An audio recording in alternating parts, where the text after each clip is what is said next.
Well, good evening once again. Unfortunately, I'm still having problems with my connection to my very good friend in the UK, Keith Hackett, for the show. Remember, last night I had to postpone it because of similar problems.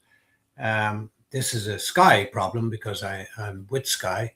They tell me that they're going to send me out a new box or whatever. As I mentioned last night, I'm not terribly IT literate when it comes to these things. So I'm depending on people to give it to me in simple English and in words of one syllable to try and get the hang of it. So unfortunately, I tried and tried again.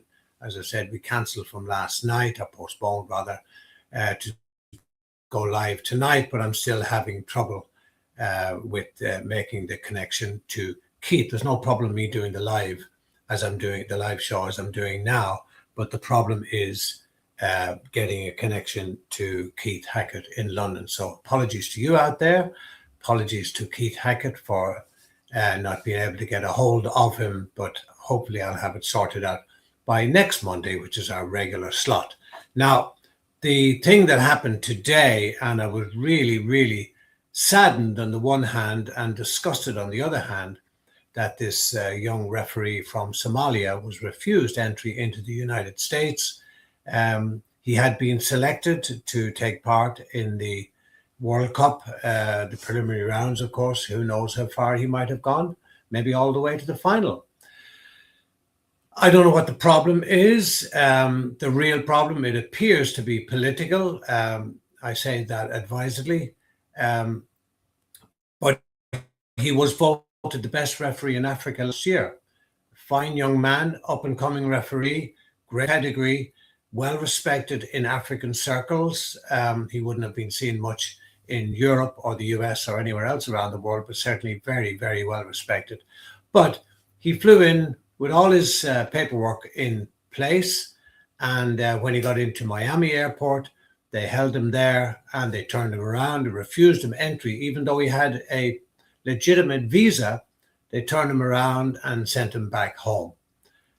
To me, this is political interference. FIFA has always said in the past that they would not allow any government or political interference in their affairs, and now they appear to be allowing it.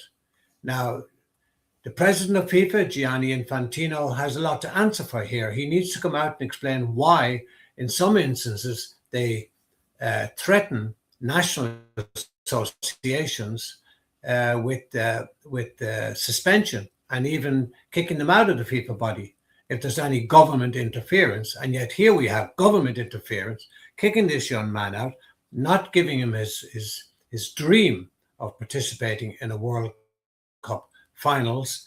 And so now he's on his way back home. And I really, really, really feel very, very sorry for the guy. But that's the way it is. He's on his way home now. Very, very sad. As I mentioned, the World Cup starts on Thursday. There are a few things. I did mention some of them last night. They're going to experiment, it appears, with some new ways to speed up the game and to cut out a lot of the time wasting. At one time, they did an exercise as to how much time was being delayed, being wasted in a game of 90 minutes. And they found that in one particular game of the 90 minutes, only 56 minutes were actually played. So that's very, very sad, because you pay, if you pay into a game, you pay to see 90 minutes of football. Now, I know there will be throw-ins and goal kicks and so on and so on, but 56 minutes is a bit much. You know, really, what's that, 34 minutes lost, plus any additional time that would be added on in each half.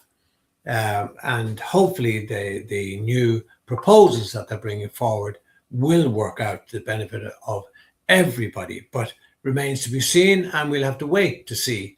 I just hope the referees are allowed to do their job in